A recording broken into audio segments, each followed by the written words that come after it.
Hi friends, multitasking home maker ఛానల్కి స్వాగతం. నేను రేవతి. ఈరోజు నేను మీకు గ్యాస్ స్టవ్ ఇంకా మిక్సీ డీప్ క్లీనింగ్ చేయడం చూపిస్తున్నానండి. ఈ విధంగా క్లీన్ చేసుకుంటూ ఉంటే కనుక గ్యాస్ స్టవ్ అను మిక్సీ ఎప్పుడు అద్దంలా మెరిసిపోతూ ఉంటాయి.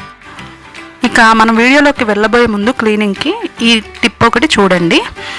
మనం పాలు కానీ ఏమైనా పొంగినప్పుడు హడావిడిగా ఆ ప్లేట్స్ ఇంకా స్టాండ్స్ తీసి సింక్లో వేసేసుకుంటూ ఉంటాం. అలా అయితే చేయకూడదండి. ఇవి టపటపా చేయడం వలన అవి బెండ్ అవ్వడానికి అవకాశం ఉంటుంది. ఎందుకంటే వేడిగా ఉంటాయి కదా, అందుకని ఇవి చాలా నిదానంగా చేసుకోవాలండి. ఫస్ట్ పాలగిన్నె పక్కన పెట్టేసేసుకొని మీ దగ్గర టిష్యూస్ ఉంటే అవైనా క్లీన్ చేసుకోవడానికి ఈ విధంగా బర్నర్స్ అనేవి ఫస్ట్ తీసేసేసుకొని తర్వాత ఈ ప్లేట్లో పాలు ఉన్నాయి కదండి, ఇవి నిదానంగా పక్కన పడకుండా షింక్లో పెట్టేసేసుకుంటున్నాను. తర్వాత వాడేసిన గ్రీన్ కలర్ స్క్రబ్బర్ ఒకటి ఉంటుందండి నాకెప్పుడు, దానితోటి ఈ విధంగా ఈ పాలన్నీ క్లీన్ చేసేస్తాను నిదానంగా. లేకపోతే మీ దగ్గర స్పాంజ్ ఉంటే అది కూడా వాడుకోవచ్చు. స్పాంజ్ అయితే చాలా బాగా వర్క్ అవుతుందన్నమాట.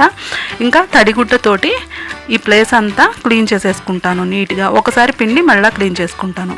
ఈ విధంగా చేసుకుంటే కనుక పాలు అనేవి ఎండిపోకుండా చూసుకుంటే, ఏదైనా కానీ పొంగినప్పుడు అది ఎండిపోయి మాడిపోకుండా చూసుకుంటే కనుక స్టవ్ అనేది ఎప్పుడు కొత్తదానిలాగా అలాగే ఉంటుంది. ఇప్పుడు మనం స్టవ్ డీప్ క్లీనింగ్ చేసుకోవడం చూద్దాం. మనం స్టవ్ చుట్టుపక్కల ఉన్నవి, కౌంటర్ టాప్ మీద ఉన్నవి అన్నీ తీసి, స్టవ్ బర్నర్స్, ప్లేట్స్ అన్నీ తీసి పక్కన పెట్టేసుకున్నాను. తర్వాత స్టవ్ మంట వచ్చే దగ్గర హోల్స్లోకి నీరు అనేది పోకుండా ఈ విధంగా కవర్స్ తోటి పెట్టుకున్నాను. మీరు ఏదైనా గిన్నెలు ఉంటే అవైనా పెట్టుకోవచ్చండి. కవర్స్ అయితే సేఫ్గా ఉంటాయని అవి కూడా పెట్టుకుంటున్నాను. స్టవ్ కింద నా దగ్గర ఎప్పుడు చపాతీ చేసుకునే పీట ఉంటుందండి, ఇది తీసి పక్కన పెట్టేసుకున్నాను. ఇక మనం ఇప్పుడు క్లీనింగ్కి లిక్విడ్ ప్రిపేర్ చేసుకుందాం. దీనికోసం నేను కోల్గేట్ టూత్పేస్ట్ తీసుకున్నానండి, ఒక స్పూను. అలాగే ఇంకా డిష్ వాషర్ అండి, విమ్ అయినా ఏదైతే మీరు వాడుతున్నారో అది తీసుకోండి. మీరు సర్ఫ్ అయినా తీసుకోవచ్చు. నేను ఒక 2 టేబుల్ స్పూన్స్ తీసుకున్నాను. దీన్ని ఇప్పుడు బాగా మిక్స్ చేసేసుకోవాలి. ఈ విధంగా బాగా షేక్ చేసుకున్న తర్వాత మన లిక్విడ్ అనేది రెడీ అవుతుంది. దీన్ని నేనైతే గ్రీన్ కలర్ స్క్రబ్బరు అలాగే ప్లాస్టిక్ చూపిస్తున్నాను కదండి, అవి రెండే వాడతానండి ఇలా క్లీన్కి. స్టీల్ స్క్రబ్బర్ అయితే నేను పాల గిన్నెలు తోముకోవడానికి, టీ గిన్నెలకి మాత్రమే, నెయ్యి గిన్నె వీటికి మాత్రమే వాడతానండి. ఈ విధంగా గ్రీన్ కలర్ స్క్రబ్బర్ ఉంటుంది కదా, దాన్ని తీసుకొని, అది కూడా నేను కొత్తది వాడినండి, కొంచెం వాడినది. ఇలాంటివి స్టీల్ వాటిని క్లీన్ చేసుకోవడానికి వాడుకుంటాను. మొత్తం అప్లై చేసేసుకోవాలి. ఈ విధంగా మనం ప్రిపేర్ చేసుకున్న లిక్విడ్ని స్టవ్ అంతా, అలాగే కింద కౌంటర్ టాప్ మీద, అలాగే ఇంకా మొత్తం కూడా అప్లై చేసుకోవాలి. అలాగే ఈ నాబ్స్ ఉన్నాయి కదండి, వాల్వ్స్, గ్యాస్ ఆన్ ఆఫ్ చేసుకునేవి, వాటి దగ్గర కూడా కొంచెం నూనె అనేది పేరుకుపోయి ఉంటుంది. అక్కడ కూడా మనం కొంచెం లిక్విడ్ అప్లై చేసుకోవాలి. ఈ విధంగా అప్లై చేసుకున్న తర్వాత మనకి వెనక వైపు ఇవి ఉంటాయి కదండి టైల్స్, వాటికి కూడా నేను ఈ లిక్విడ్ అనేది అప్లై చేస్తున్నాను. ఈ విధంగా మొత్తం అంతా కూడా అప్లై చేసేసుకోవాలి. ఇప్పుడు 5 to 10 మినిట్స్ ఇది నానుతుంది. ఈలోపు నేను ఈ స్టవ్ ప్లేట్స్, ఈ స్టాండ్స్ ఎక్కువ క్లీన్ చేస్తూ ఉంటానండి వెంటనే. సో అస్సలు ఇవి మురికి లేవు, అలాగే స్క్రాచెస్ కూడా లేవు. సో నేను ప్లేట్స్ మామూలుగానే క్లీన్ చేశాను. ఈ స్టాండ్స్ మాత్రం కొంచెం స్టీల్ స్క్రబ్బర్ తోటి క్లీన్ చేస్తున్నాను. ఇవి ఈ విధంగా కొంచెం రుద్దుకొని బాగా క్లీన్ చేసుకోవాలి. ఒకసారి వాష్ చేసేసుకొని ఇవి రుద్దుకొని పక్కన పెట్టేసుకున్నాం. తర్వాత ఈ స్టవ్ బర్నర్స్ అనేవి క్లీన్ చేసుకోవడానికి నిమ్మకాయ ఉప్పు లేకపోతే చింతపండు ఉప్పు వాడుకోవచ్చు. ఇవి ఈ విధంగా నిమ్మ చెక్క మీద ఉప్పు రాసి అప్లై చేసేసి పక్కన పెట్టేసేసి ఒక 5 to 10 మినిట్స్ వదిలేయాలి. లేకపోతే చింతపండు అయినా వాడుకోవచ్చు. కొంతమంది హార్పిక్ రాసి వాడుకుంటూ ఉంటారు. అవి నీట్గా కలర్ అయితే చేంజ్ అవుతాయి, బట్ వెంటనే బ్లాక్ వచ్చేస్తాయండి, ఇంకా ఎక్కువ బ్లాక్ అవుతాయి. సో నేనైతే ఇవే వాడతానండి. నా దగ్గర టమాటా కెచప్ ఉంది, అది అప్లై చేస్తున్నాను. కొంతవరకు అయితే కలర్ వెంటనే చేంజ్ అవుతున్నట్టు కనిపిస్తుంది. చూడండి, అప్లై చేసి పక్కన పెట్టేసేసాను. అవి తర్వాత క్లీన్ చేద్దాం, కొంచెం నాని ఉంటాయి కదా. ఇప్పుడు మనం స్టవ్ అనేది క్లీన్ చేసుకుందాం. చూడండి, నేను ఈ ప్లాస్టిక్ స్క్రబ్బర్ యూజ్ చేసి స్టవ్ అనేది క్లీన్ చేస్తున్నాను. మొత్తం అంతా స్టవ్ మొత్తము, అలాగే సైడ్స్లోను ముందు వెనక అంతా కూడా ప్లాస్టిక్ పీచు పెట్టి రుద్దేసేస్తున్నాను బాగా. మధ్యలో కొద్ది కొద్దిగా నీళ్లు చల్లుకుంటూ శుభ్రం చేస్తున్నాను. తర్వాత స్టవ్ క్రింద కూడా క్లీన్ చేసుకోవాలి. ఇప్పుడు చూడండి, నేను ఒక పదును లేని చాకు తీసుకొని ఆ స్టవ్ మనం ఆన్ ఆఫ్ చేసుకునే దగ్గర బ్లాక్ కలర్లో ఉన్నాయి కదా, అక్కడ కూడా క్లీన్ చేస్తున్నా. అక్కడ మడ్డి పట్టేసి ఉంటుందండి, చూడండి ఇలా కనపడుతూ ఉంటుంది. అక్కడ కూడా క్లీన్ చేసుకోవాలి. ఇవైతే ఎప్పుడు ఓపెన్ చేసే పని ఉండదండి. ఇలా డీప్ క్లీనింగ్ చేసుకున్నప్పుడు మీకు ఎక్కువ జిడ్డుగా అనిపిస్తుంటే మాత్రం అక్కడ రుద్దుకోండి, లేకపోతే అవి తీసే పని ఉండదు మనం మామూలుగా కడుక్కునేటప్పుడు. ఈ విధంగా మొత్తం అంతా కూడా స్టవ్ కింద కూడా తీసేసేసి వెనక వైపు టైల్స్ ఉన్నాయి కదండి, అక్కడ కూడా క్లీన్ చేసుకోవాలి. మొత్తం రుద్దేసేస్తున్నాను పీచు పెట్టేసి. స్టవ్ బ్యాక్ సైడ్ టైల్స్ కనుక జిడ్డుగా ఉంటే మీరు స్టీల్ స్క్రబ్బర్తో అయినా రుద్దుకోవచ్చు. ఈ విధంగా క్లీన్ చేసుకున్న తర్వాత నాకు షింక్ అయితే పక్కన ఉంటుందండి. నేను ఇలా గిన్నెతోటి నీళ్లు పోసేసుకొని క్లీన్ చేసుకుంటా. లేకపోతే మీరు షింక్ దగ్గరలో లేకపోతే కనుక గుడ్డ పెట్టేసి 2-3 సార్లు క్లీన్ చేసుకున్నా సరిపోతుంది. క్లాత్ ఏదైనా తీసుకొని 2-3 సార్లు పిండి క్లీన్ చేసుకున్నా సరిపోతుంది. చూడండి, ఈ విధంగా అంతా కూడా స్టవ్ అంతా క్లీన్ చేసేసుకొని క్లాత్తోని తుడిచేసుకుంటున్నాను. చూడండి, ఇదైతే నేను స్టవ్ కోసం వేరేగా నాప్కిన్స్ అవి ఏం తీసుకోనండి.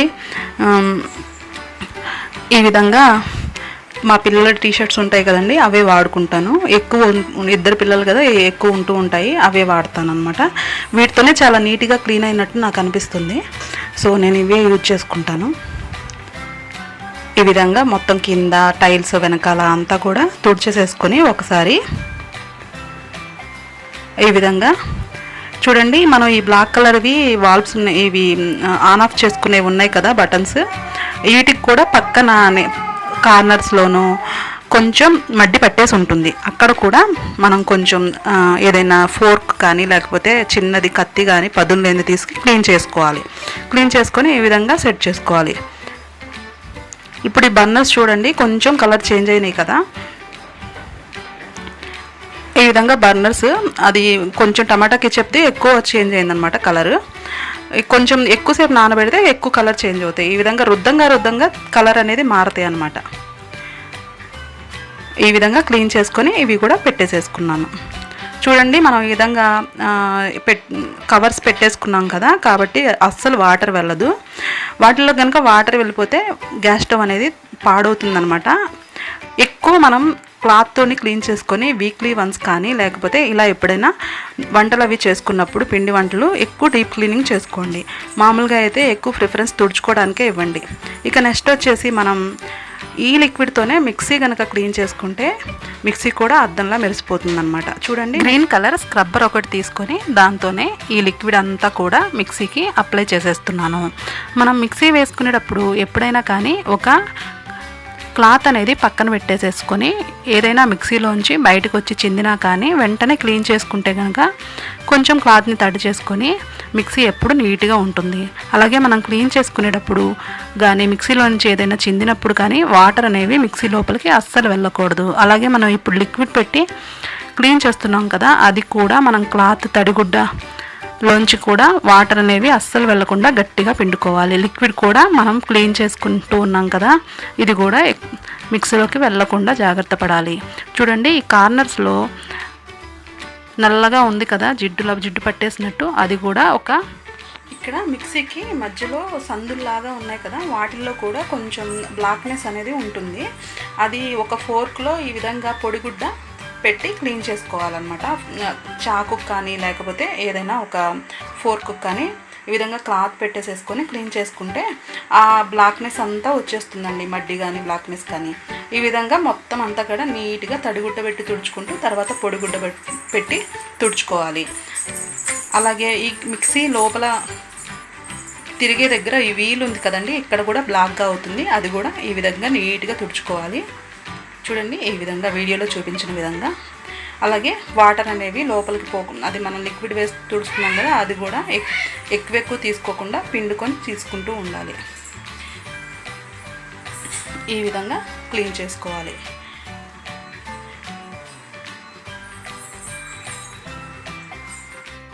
చూడండి, నా మిక్సీ అనేది క్లీన్ చేయడం అయితే అయిపోయింది. లాస్ట్లో కొంచెం ఈ వైర్స్ అనేవి క్లీన్ చేస్తున్నాను. ఇవి కూడా ఎక్కువ నాకు డస్ట్ అనేవి పట్టదండి, ఎప్పుడు క్లీన్ చేసుకుంటాను అనమాట. నా మిక్సీకి అయితే ఈ వీల్ కూడా కనపడకుండా ఇలాంటి క్యాప్ ఒకటి ఇచ్చారు, ఇది కూడా క్లీన్ చేసి పెట్టేసుకున్నాను. అలాగే మనం స్టవ్ అనేది ఒకసారి వెలిగించి చూద్దాము, మంట బాగా వస్తుందో లేదో. ఫ్లేమ్ అయితే బాగానే వస్తుందండి, ఒక చుక్క కూడా నీళ్లు పోలేదు కదా లోపలికి, చాలా బాగా వస్తుంది. ఇంకా నేను స్టవ్ అయితే డైలీ షాంపూ వాటర్లో కర్పూరా మిక్స్ చేసేసి ఆ వాటర్తోనే క్లీన్ చేస్తానండి. ఇలా ఎప్పుడైనా నెలకు ఒకసారి క్లీన్ చేస్తాను. ఫ్రెండ్స్, వీడియోని ఇప్పటివరకు మీరు లైక్ చేయకపోతే ప్లీజ్ లైక్ చేయండి. అలాగే నా ఛానల్ని సబ్స్క్రైబ్ చేసుకోకపోతే ప్లీజ్ సబ్స్క్రైబ్ చేసుకోండి. ఇంకా పక్కనే చిన్న బెల్ ఐకాన్ ఉంటుంది, దాన్ని క్లిక్ చేసి ఆల్ అని యాక్టివేట్ చేసుకుంటే నా ఛానల్కి సంబంధించిన నోటిఫికేషన్స్ మీకు మిస్ అవ్వకుండా ఉంటాయి. ఈ విధంగా కనుక క్లీన్ చేసుకుంటే ఎప్పుడూ మిక్సీ గ్యాస్ స్టవ్ అద్దంలా మెరిసిపోతూ ఉంటాయండి.